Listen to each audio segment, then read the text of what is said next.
Good evening, everyone. My name is CyrusHojjaty. Thank you for having me. It is a great pleasure, and thank you for being here at this time. Correct me if I'm wrong, but following the incidents of Jonathan Lewis, the tragedy that's happened to him, and many other red flag incidents we've seen where those two teens run over that retired cop on his bicycle, following the incident happened to the judge being, attacked in the courtroom.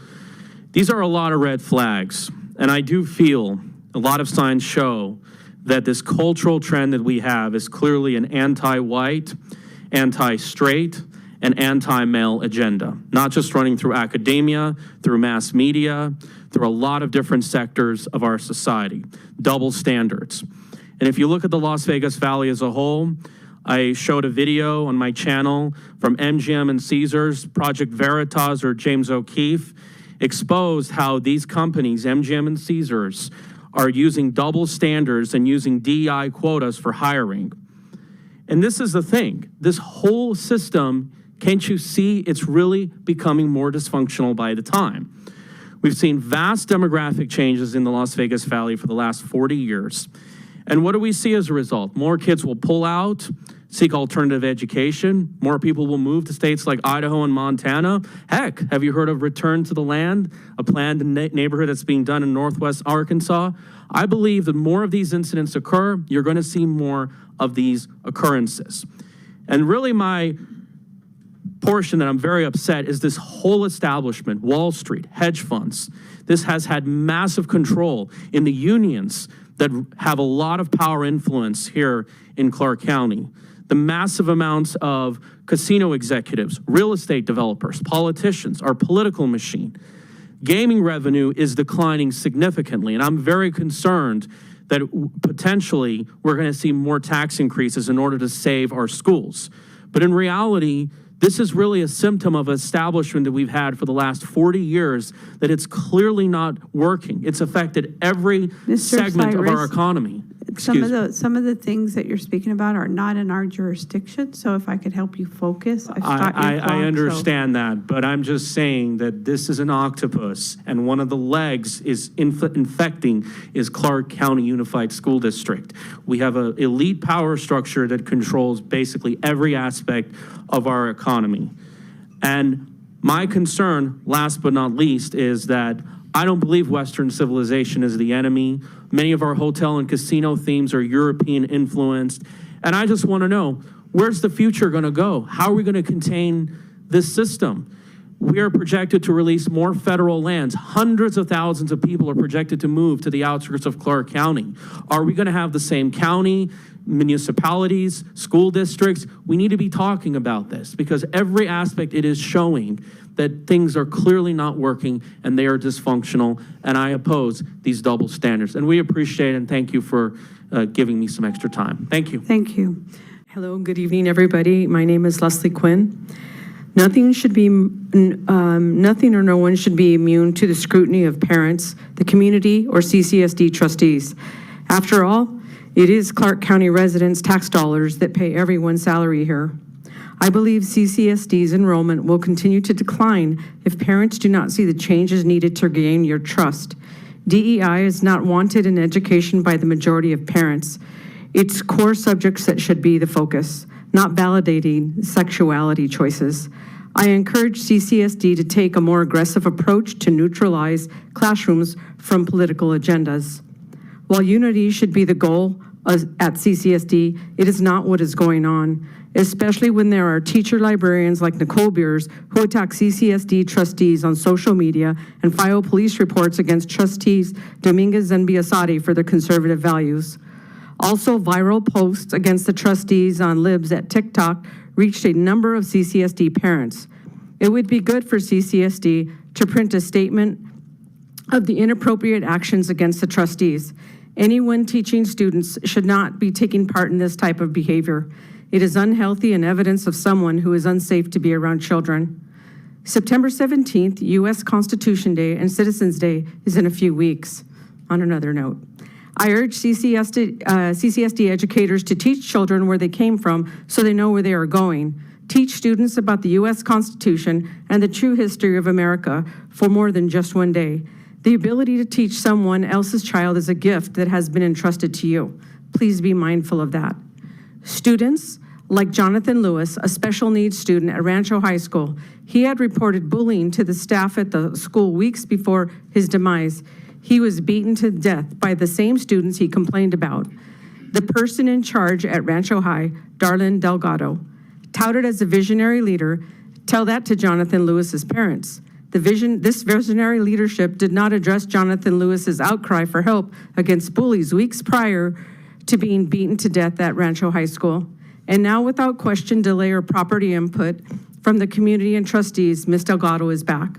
I wonder, will other children be ignored when they ask for help against bullying under Ms. Delgado's leadership? Please reverse Ms. Delgado's rehiring and allow a more qualified candidate to fill the position. Bad company corrupts good morals. Thank you. Board members and superintendent, my name is Jadasha Jones. I stand before you today as a mother and the chair of Moms for Liberty.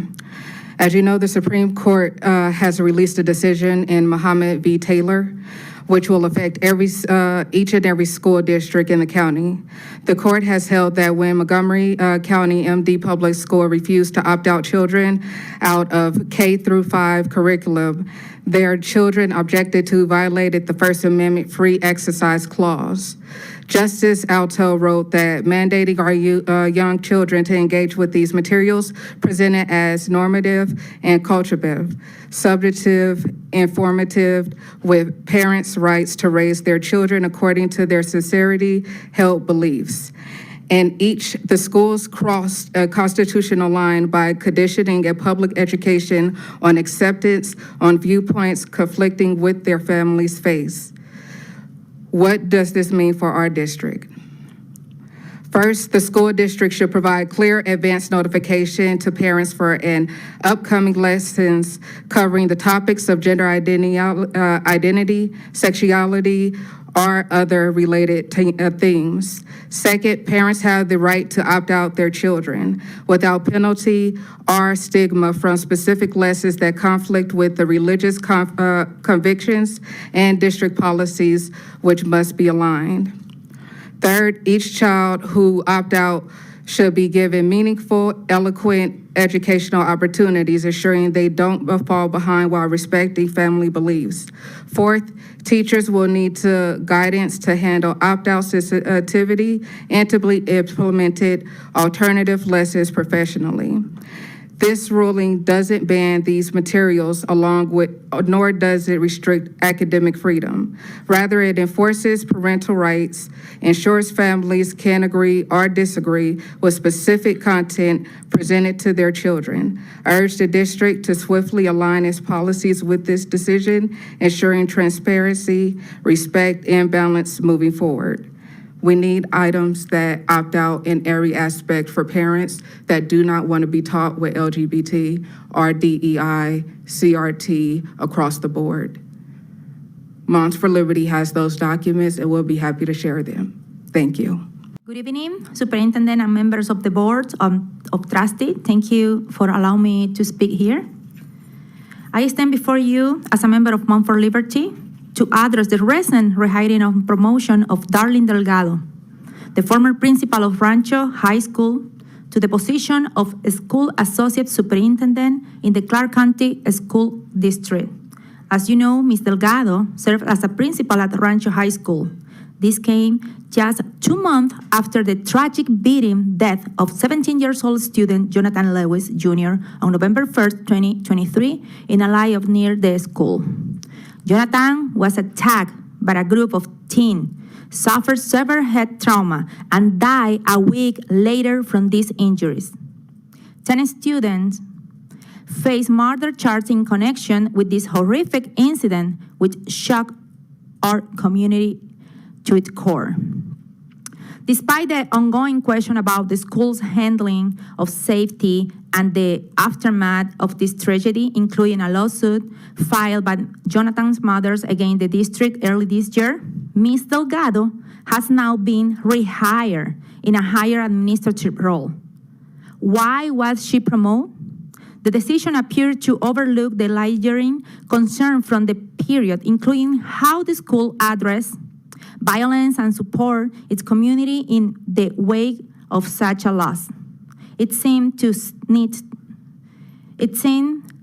needs of the broader community were not considered, nor was the pain of Jonathan Lewis' family, who continued to seek accountability. We have personally spoke with many teachers and administrators who worked under Ms. Delgado at Rancho.